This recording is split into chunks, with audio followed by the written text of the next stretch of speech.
अब हम लोग आपका एल्डिहाइड एंड कीटोन का प्रिपरेशन आगे बढ़ाते हुए प्रिपरेशन नंबर 1 में फ्रॉम एल्कोहल से आप देख लिए एल्डिहाइड एंड कीटोन फॉर्म हो जाता है। सेकंड नंबर में आपने देखा फ्रॉम कार्बोक्सिलिक एसिड से भी फॉर्मिक एसिड लेके, है ना, formic acid and acetic acid से एल्डिहाइड एंड कीटोन फॉर्म कर चुके। अब नंबर थर्ड प्रिपरेशन है आपकी फ्रॉम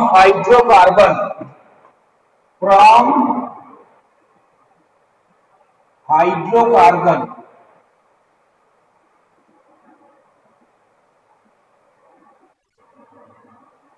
ठीक है बेटा। थर्ड नंबर है preparation of aldehyde and ketone. ये आपका ऊपर के चल रहा है preparation of aldehyde and ketone. Aldehyde and ketone का एक साथ प्रिपरेशन चल रहा है। सेकंड हो चुका है। थर्ड है आपका फ्रॉम हाइड्रोकार्बन।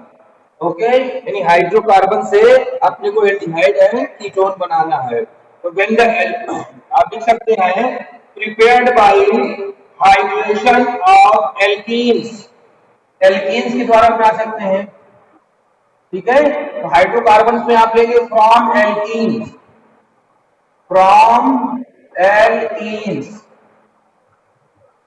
या एल्काइन से भी आप पहले बना सकते हो। अगर आप पहले देखना चाह रहे हो तो एल्काइन से बना सकते हैं हम।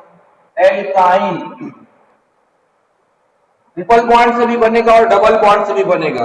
From alkyne presence of dilute H2SO4, ये कैटलिस्ट होगा यहाँ पर presence of dilute H2SO4 and mercury sulphate FgSO4। ये कैटलिस्ट होगा आपका।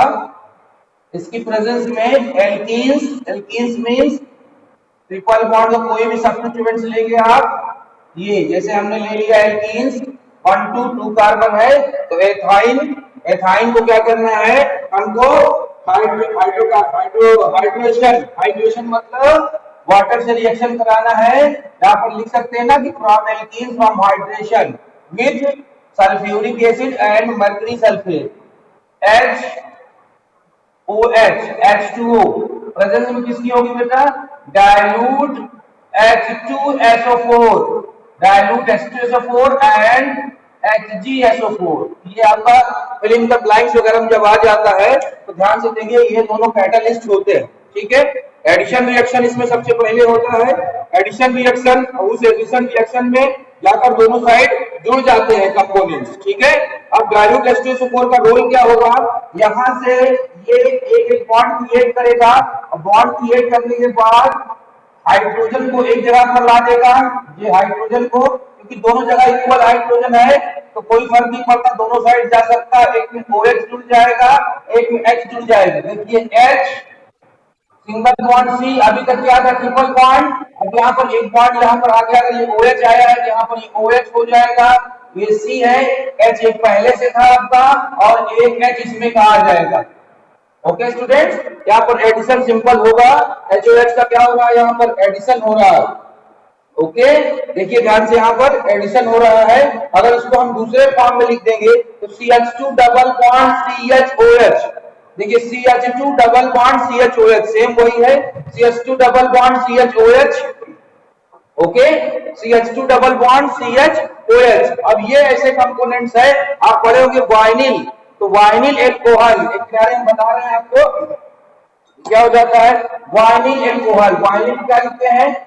CH2 डबल बॉन्ड CH, ये क्या होता है? Vinyl group. अब इसमें क्या जुड़ा हुआ है? मान लीजिए अगर क्लोरो जुड़ जाता है तो क्लोराइड, वाइनिल क्लोराइड हो जाता है। यहाँ पर क्या जुड़ा हुआ है? OH जुड़ा है, तो ये क्या हो जाएगा? Vinyl alcohol. ओके, वही चीज है। देखिए CH2 डबल बॉन्ड CHOH, ये बॉन्ड से ग्रुप है और ये ऑलरेडी ऐसे लिखा हुआ है, तो ये आपका क्या हो जाएगा यहाँ पर? Vinyl alcohol. अभी वाइनिल एल्कोहल है तो ये ऑलरेडी क्या हुआ? ये तो रिएक्शन दिया नहीं, ना तो एल्डिहाइड बनाया ना तो कीटोन बनाया। तो अब इस कंडीशन में यहाँ पर एक नया फॉर्म आता है जिसको बोलते हैं टार्टोमेरिज। आपने पढ़ा होगा। ठीक है, आइसोमेरिज में जब 5 टाइप्स होता है chain isomeric, position isomeric, functional group isomeric, metamerism और लास्ट में होता है टार्टोमेरिज्म। तो टार्टोमेरिज्म में क्या होता है? टार्टोमेरिज्म, ठीक है, मेरिज्म।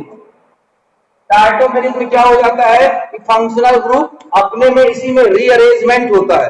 अब रीअरेंजमेंट की वजह से क्या हो जाता है कि अपना नया प्रोडक्ट फॉर्म हो जाता है। अब देखिए यहाँ पर ये हाइड्रोजन है, तो ये हाइड्रोजन यहाँ से रीअरेंज होगा, और रीअरेंज होने के बाद ये हाइड्रोजन है ना, ये हाइड्रोजन यही तो कार्बन पर आकर अरेंज हो जाएगा, और ये डबल बॉन्ड यहाँ आ जाएगा, ठीक है, ये डबल बॉन्ड यहाँ आ जाएगा, हाइड्रोजन वहां चला जाएगा।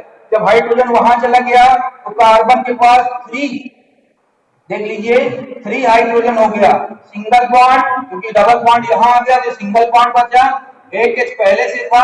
अब देखिए यहाँ का OH जा चुका है, ये सिंगल बॉन्ड से क्या बन गया? डबल बॉन्ड, और यहाँ पर है ऑक्सीजन, तो CH3CHO, ये बन गया CH3CHO।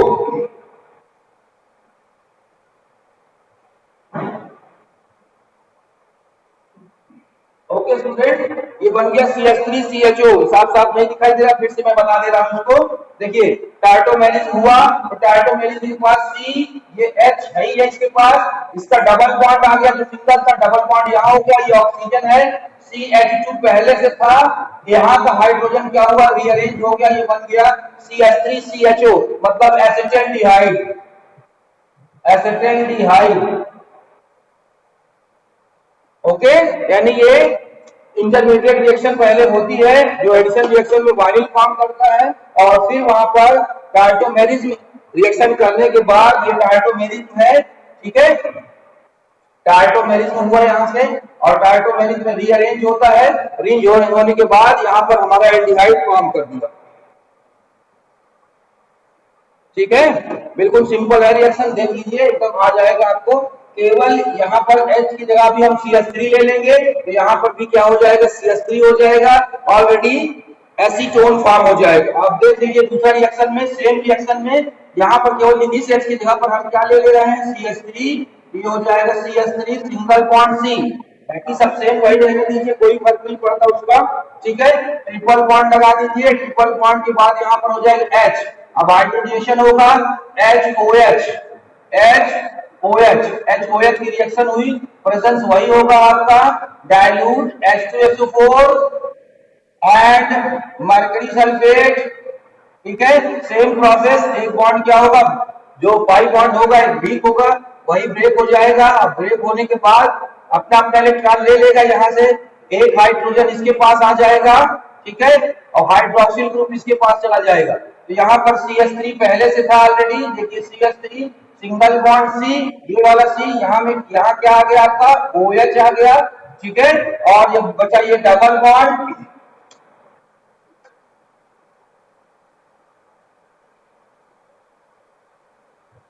ठीक है, ये डबल बॉन्ड हो गया, डबल बॉन्ड के बाद C है, एक H इसका पहले से था, एक इसका हाइड्रोजन आ गया, यहाँ पर ये आ गया, ओके, ये देखिए यहाँ पर वो वही कंडीशन आ गई। अब सेम प्रोसेस में यहाँ भी टार्टोमेरिज्म होगा, टार्टोमेरिज्म और टार्टोमेरिज्म में से होगा क्या? टार्टोमेरिज्म में रीअरेंजमेंट होता है, रीअरेंजमेंट में देखिए ध्यान से, ये वाला बॉन्ड रीअरेंज हो जाएगा यहाँ, और ये हाइड्रोजन अरेंज हो जाएगा यहाँ, ठीक है, ये हाइड्रोजन कहाँ अरेंज हो जाएगा? यहाँ अरेंज हो जाएगा, ये CH3 बन जाएगा, ये CH3 पहले से है, यहाँ से डबल बॉन्ड CO हो जाएगा, देखिए ये CH3 है, ये C है, यहाँ वाला बॉन्ड यहाँ आ गया डबल बॉन्ड, ओके, अब ये कार्बन का 2 हाइड्रोजन पहले से था, एक हाइड्रोजन यहाँ चला गया, यहाँ पर आ गया double bond, CH3CO CH3 CH3CO CH3, ये क्या बन गया आपका? कीटोन बन गया, जिसे हम जनरल नेम में जानते हैं एसीटोन। अगर IUPAC देना होगा तो मेथ प्रो, ठीक है, प्रोपेन 2O लिख सकते हैं या एसीटोन लिख सकते हैं, कुछ भी लिख दीजिए आप, एसीटोन। अगर IUPAC करेंगे तो मेथ प्रो क्या है आपका? प्रोपेन, प्रोपेन ना लिख कर इधर लिख के आपको प्रोपेन 2O, ठीक है, 2 में लगता है हमेशा, प्रोपेन 1 नहीं होता कभी भी, तो प्रोपेन 2 हो जाएगा, तो यानी फ्रॉम एल्कीन से बाय डिहाइड्रेशन H2O की रिएक्शन करने के बाद ये आपका दोनों में एल्डिहाइड और कीटोन फॉर्म हो जाएगा।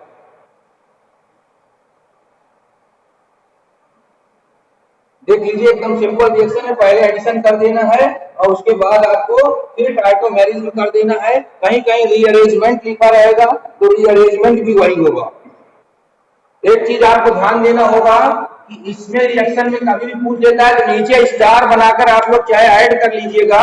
स्टार बनाने के बाद कि formaldehyde can not be prepared, formaldehyde HCOH HCHO, ठीक है। HCHO मतलब क्या हुआ, formaldehyde. Formaldehyde can not be prepared, can not be prepared by this method, ठीक है, बाय दिस मेथड। कभी भी दे देता तो कभी नहीं हो सकता, क्योंकि इसमें हमेशा हम क्या लेंगे, एल्कीन। और एल्कीन में 2 कार्बन होगा तभी तो आप शो कर पाएंगे कि एल्कीन से। तो 1 कार्बन वाला कभी भी, क्योंकि इसमें फॉर्मेल्डिहाइड में क्या होगा, ओनली 1 कार्बन होता है, तो कभी भी ये फॉर्मेल्डिहाइड फॉर्म नहीं करेगा। इसको थोड़ा सा आप स्टार बना के वहीं लिख लीजिएगा। थोड़ा स्पीड से करिए ताकि कम से कम 2-3 रिएक्शन हो जाए।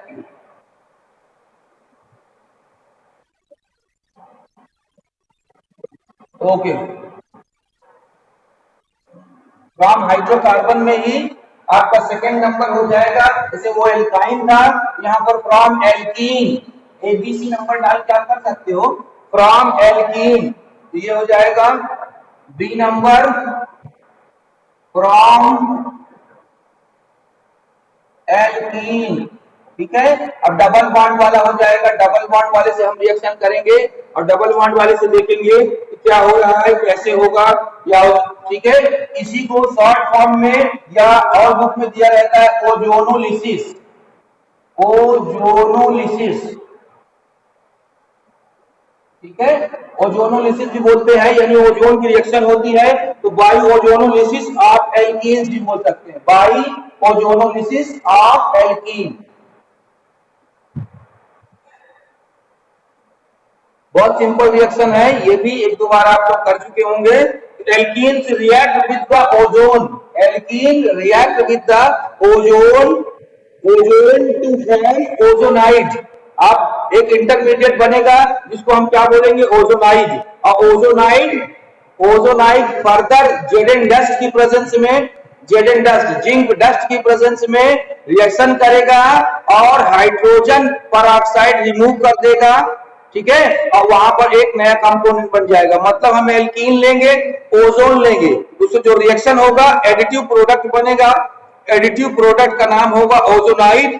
और ओजोनाइड फर्दर रिएक्ट करेगा जेडन डस्ट की प्रेजेंस में, ओके, H2O के साथ, और जाकर अपना कंपाउंड बनाएगा जो एल्डिहाइड भी बनाएगा और कीटोन भी बनाएगा, ठीक है। देखिए हम आपको बता रहे हैं एकदम सिंपल। मान लेते हैं अगर जनरली आपको हम बता रहे हैं कि ये कोई भी एल्कीन्स है जिसमें ये अभी हाइड्रोजन है, जैसे CH3 आप नहीं जान रहे, इसका रिएक्शन हमने किसके साथ करा दिया, O3 के साथ करा दिया, ओके।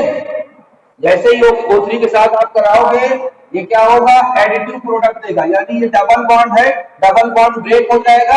ये कार्बन, ये हाइड्रोजन अपनी जगह पर रहेगा और एक यहां से बॉन्ड निकलेगा और ये देखिए, ठीक है। और दूसरा, क्योंकि यहाँ पर ऑक्सीजन कितने हैं, 3 है, तीनों हाइड्रोजन यहाँ पर क्या हो जाएंगे, एडिटिव प्रोडक्ट के द्वारा जुड़ जाएंगे, ठीक है। चाहे इसको आप ऐसे करके लिख सकते हैं, कैसे भी लिखिए, ये दोनों कार्बन ये अटैचमेंट हो जाएगा। इसे बोला जाता है ओजोनाइड। यही है आपका ओजोनाइड, ये आपका है ओजोनाइड। ओजोनाइड फर्दर रिएक्ट करता है जेडन डस्ट की प्रेजेंस में, यहाँ पर लिख देते हैं जेडन डस्ट और H2O के साथ, ये देखिए, ठीक है, H2O के साथ। तो ये जेडन डस्ट जो है अपनी प्रेजेंस में इसको क्या बना देता है, एल्डिहाइड और कीटोन फॉर्म कर देता है और ये ऑक्सीजन H2O2 रिमूव कर देता है, ठीक है। देखिए अगर इसी ओजोनाइड में जैसे जेडन डस्ट डाला गया, ये क्या करेगा, इसको यहाँ से ब्रेक कर देगा। अब देखिए अगर इसमें हम दोनों में H ले लेते हैं, ध्यान से देखिएगा, अगर दोनों का H हो जाएगा, ये हो जाएगी HCHO, देखिए HCHO है ना। अगर यहाँ पर हम मान लीजिए CH3 ले लेते हैं ये यहीं से भी चेंज कर सकते हैं आप। अगर यहाँ CH3 हो जाएगा तो CH3CHO, ठीक है। देखिए ओजोनाइट दिया गया और हमारा क्या बना लिया, एसिटाल्डिहाइड भी बना सकता है, फॉर्मल्डिहाइड भी बना सकता है। ये हमारा बना दिया CH3CHO। चाहे ये कैसे करें, ये बॉन्ड टूट जाएगा, ये बॉन्ड टूटने के बाद यहाँ डबल बॉन्ड हो जाएगा तो CH3CHO आपका बन गया एसिटाल्डिहाइड। Okay, CH3CHO। अब देखिए अगर इसमें हम पहले से ही CH3 ले लें, दोनों में CH3 ले ले, ठीक है। एक में हमने ये CH3 लिया था, यहाँ पर H लिया था, ये हमारा बना दिया एसिटाल्डिहाइड। और अगर इन दोनों में CH3 ले लेंगे तो ये CH3 भी हो गया, ये CH3 हो गया। सेम प्रोसेस से इसका बॉन्ड इसमें आ जाएगा, ये वाला ब्रेक होगा तुरंत, ये बना लेगा CH3 का होल ट्वाइस CO। आप ये देखिए CH3 दो बार है CH3, चाहे होल ट्वाइस कर दीजिए या जैसे वैसे कर दीजिए। C है यहाँ पर लगा दीजिए CH3, ये भी CH3, ये डबल बॉन्ड आगे लग गया O, ये बन गया आपका एसीटोन, ये बन गया एसिटाल्डिहाइड। अब बचा ये ऑक्सीजन, ये इससे रिएक्ट कर देगा और हाइड्रोजन पेरोक्साइड निकाल देता, हाइड्रोजन पेरोक्साइड। एक साथ दोनों रिएक्शन आप करा सकते हैं, ठीक है। When the react with the alkene of ozone form of the ozonide and further treated with the Zn dust or H2O give the acetaldehyde and acetone. अगर एक एक लेते हैं तो डबल हो सकता है, अगर दोनों में H ले लेंगे, दोनों में ले लेंगे तो ट्वाइस HCHO बन जाएगा। अगर दोनों में CH3 ले लेंगे तो ट्वाइस CH3COH बन जाएगा। एक में भी बन जाता है और अलग अलग भी बन सकता है, ठीक है। एकदम सिंपल प्रोसेस है, इसको आप अच्छे से देख लीजिए। एक इसमें और रिएक्शन आप कर लीजिए। बाई द वे अगर आप जैसे सोच रहे हैं दोनों एक साथ करा दिया, अगर आप अलग अलग कराना चाहते हैं तो दोनों में H ले लीजिए यहाँ से और डबल बॉन्ड CHH, ये दोनों H मान लीजिए हमने ले लिया और ये रिएक्शन करा दिया किसके साथ, ओजोन के साथ। ये रिएक्शन हुआ, ओजोनाइड बनाएगा, यही कार्बन एक ऑक्सीजन ऊपर दो ऑक्सीजन नीचे, ऐसे करके बाइंड हो जाते हैं। अब दो दो हाइड्रोजन है, ये दो दो हाइड्रोजन आपके लगे रहते हैं। ये देखिए दो हाइड्रोजन है तो दोनों हाइड्रोजन आपके लगे रहेंगे, ठीक है। जैसे इसमें क्या करेंगे हम Zn डस्ट की रिएक्शन कराएंगे, Zn डस्ट डालते हैं, Zn डस्ट H2O के साथ, Zn डस्ट को ऐसे मिल नहीं जाएगा, H2O में मिलाएंगे और H2O में मिलाने के बाद इसको हम डालेंगे। जैसे ही यहां से H2O डालते हो आप, ठीक है। ये देखिए जैसे यहाँ पर आप Zn डस्ट डालते हो ये फिर ब्रेक होता है उसी तरह, ऐसे ऐसे ब्रेक होगा। और ब्रेक होने के बाद क्या बना, HCHO, इधर ही बन रहा है HCHO। ये कैसे बेटा हो जाता है, देखिए यहाँ से ये बॉन्ड ब्रेक होता है इसमें का HCHO है ना, तो दो बार है तो हो जाएगा ट्वाइस HCHO है ना, ये फॉर्मल्डिहाइड। अब बचा O, ये O इसमें ऐड हो जाता है, हाइड्रोजन पेरोक्साइड, ये ठीक है। दो प्रोडक्ट बन जाते हैं आपके, एक प्रोडक्ट हो गया आपका क्या, ट्वाइस HCHO, और दूसरा प्रोडक्ट हो गया आपका HCHO H2O2। तो आप किसी भी हाल में इसको आराम से बना सकते हैं, कोई प्रॉब्लम नहीं।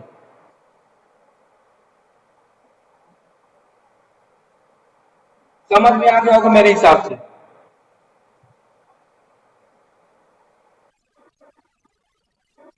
ठीक है। अब ट्वाइस CH3 भी अगर आए, मान लो आपका जैसा तो आपने फॉर्मल्डिहाइड बना दिया, या आप यहां से चेंज कर देंगे तो कुछ भी बन जाएगा, ठीक है। अगर यहाँ पर आप CH3 कर देते हैं दोनों में तो ट्वाइस CH3 हो जाएगा। भाई अगर हम इसी को देखिए क्या करते हैं, अगर मान लो इसकी जगह पर हमने CH3 कर दिया, ये भी CH3 हो गया, ये भी CH3, ये भी, यहाँ पर ट्वाइस CH3COCH3 हो जाएगा, मतलब ट्वाइस एसीटोन फॉर्म हो जाएगा, फॉर्मल्डिहाइड भी फॉर्म हो जाएगा, एसिटाल्डिहाइड भी फॉर्म हो जाएगा। आप वो चाहेंगे, मतलब ये सेम रहेगा, इसमें आप चेंजिंग करके कुछ भी बना सकते हैं। अगर तीन मेटल ग्रुप ले लें, देखो क्या एक में भी आपका एसिटाल्डिहाइड भी बन जाएगा और कीटोन भी बन जाएगा। अगर सेम हाइड्रोजन लेते हैं तो ट्वाइस फॉर्मल्डिहाइड बनेगा। सेम दोनों में क्या लेते हैं, CH3 ले लेते हैं तो यहाँ पर ट्वाइस एसीटोन फॉर्म हो जाएगा। करके देख लीजिएगा, तीन रिएक्शन कम से कम करिएगा। एक रिएक्शन करिएगा जिसमें हाइड्रोजन लगा के करना है आपको, एक में दोनों में आपको CH3 लगा दीजिएगा, और लास्ट वाले में क्या करना होगा, आप में दो में एक में CH3 लगा दीजिए और दो में CH3, मतलब आप फॉर्मल्डिहाइड भी बना सकते हैं, एसिटाल्डिहाइड भी बना सकते हैं, एसीटोन भी बना सकते हैं, दोनों एक साथ बना सकते हो जो नाइट में।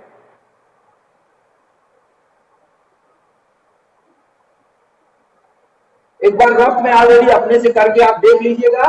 एक में और रिएक्शन करा दे रहा हूं, देखिए एक में फॉर्मेल्डिहाइड बना, एक में एसिटाल्डिहाइड और एसीटोन बना, और एक में अभी फिर चेंज कर दे रहे हैं जिसमें से कुछ नहीं ट्वाइस एसीटोन फॉर्म हो जाएगा।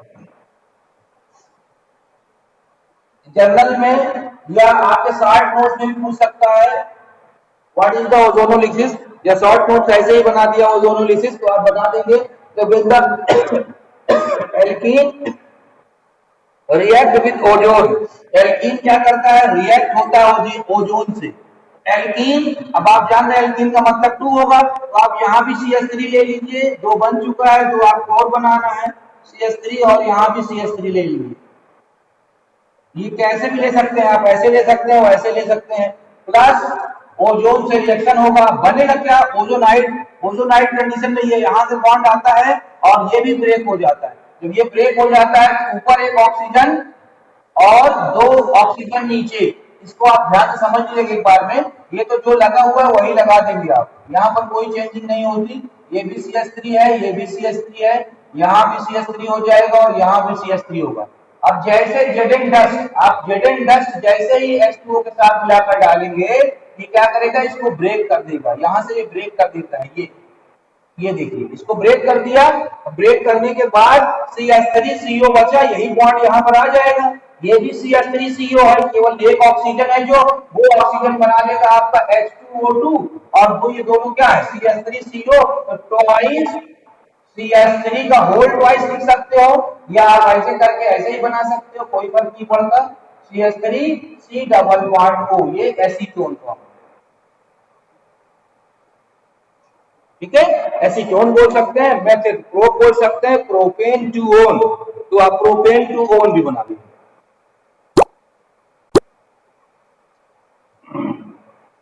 चारों preparation fill in the blanks के लिए बहुत इंपॉर्टेंट है, और बाकी शॉर्ट नोट्स में भी आपको ये इंपॉर्टेंट है एल्डिहाइड की, आप देख लीजिएगा। ये सब जितना भी आप पढ़ते जा रहे हो ये सब चैप्टर्स में यूज आएगा आपका। जैसे कार्बोक्सिलिक एसिड पढ़ोगे तो फ्रॉम कार्बोक्सिलिक एसिड आपने अभी देखा था कि कार्बोक्सिलिक एसिड से एल्डिहाइड और क्या बन रहा है, कीटोन। तो कार्बोक्सिलिक ऑक्साइड के केमिकल प्रॉपर्टी में भी हम उसको यूज करेंगे। जब आपने देखा था फ्रॉम एल्कोहल, तो एल्कोहल से भी एल्डिहाइड और कीटोन फॉर्म हुआ था।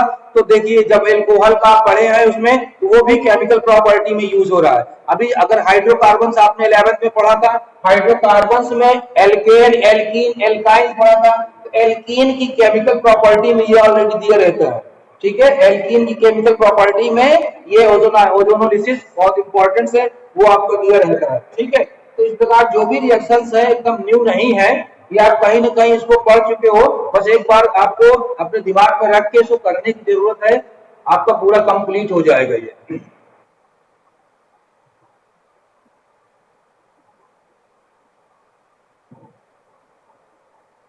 ओके स्टूडेंट, आप लोग अच्छे से कर लीजिएगा, बहुत इंपॉर्टेंट है ये रिएक्शंस आपके।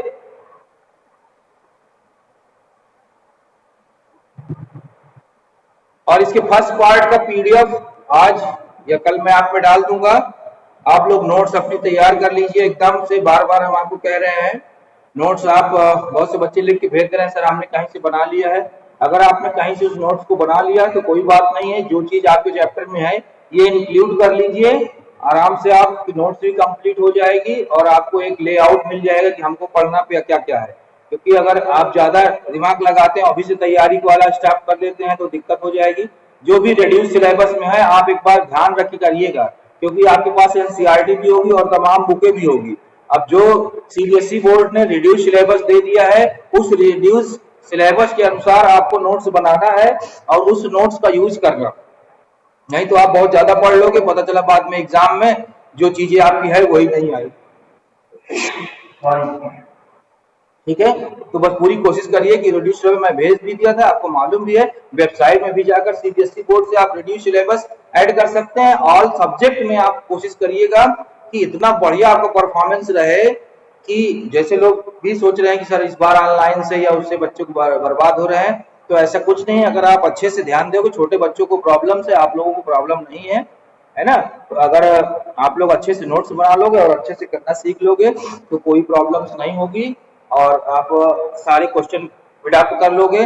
जैसे जिस हिसाब से चल रहा है थोड़ा सा और हम लोग कुछ ना कुछ कोशिश करके टाइम आपको देंगे। इस जूम ऐप में केवल 40 मिनट्स मिलता है, जिसमें 30 मिनट्स में आपका मीटिंग एंड हो जाती है एकदम से। तो अब टाइम भी और हम सोच रहे हैं बढ़ा भी दिया जाए। आपका सिलेबस हम लोग किसी भी हाल में धीरे धीरे करते हुए उसको खत्म करेंगे, ताकि आपको जो मॉडर्न पेपर है उसको बाद में सॉल्व कराया जाए, जिससे आपको एग्जाम में कोई प्रॉब्लम ना आए। क्योंकि बच्चे बाद में वही काम करते हैं, पहले नोट्स बनाते हैं, बच जाता है दिसंबर हो जाता है और फिर प्रॉब्लम्स आ जाती है। तो आप लोग ऐसा मत करिएगा। आप लोग सबसे पहले अपने अच्छे से नोट्स बनाते जाइए और एक एक टॉपिक को अपने दिमाग में समझते जाइए। जब आप नोट्स बना लेते हैं तो उस नोट्स को आप अच्छे से यूज कर सकते हैं अपने एग्जाम के टाइम में। ठीक है, उसमें आपको क्या क्या इंपॉर्टेंट है जब करते जाते हैं तो आपको अपनी अच्छी तरह से पता चल जाता है। बाद में केवल मॉडल पेपर बनाया जाएगा, उसी को हम लोग बढ़िया सॉल्व करेंगे, आपको बहुत अच्छे से हो जाएगा। टेंशन लेके नहीं पढ़ना कि स्कूल नहीं जा रहे हैं या कहीं नहीं हो रहा है। आपके पास तो अब बहुत चांस है, टाइम भी ज़्यादा है। ठीक है, आप हम लोग भी पढ़ सकते हैं अगर, और आप लोगों को अच्छा भी तमाम यूट्यूब वगैरह में चल रहा है, समझ में नहीं आ रहा है तो आप उसमें भी देख सकते हैं। ये आपके लिए बेटर है। और जैसी सिचुएशन है उस सिचुएशन पर हम लोगों को फॉलो अप करना पड़ेगा बेटा। अगर और कोई प्रॉब्लम आ रही हो तो हमसे आप शेयर कर सकते हैं।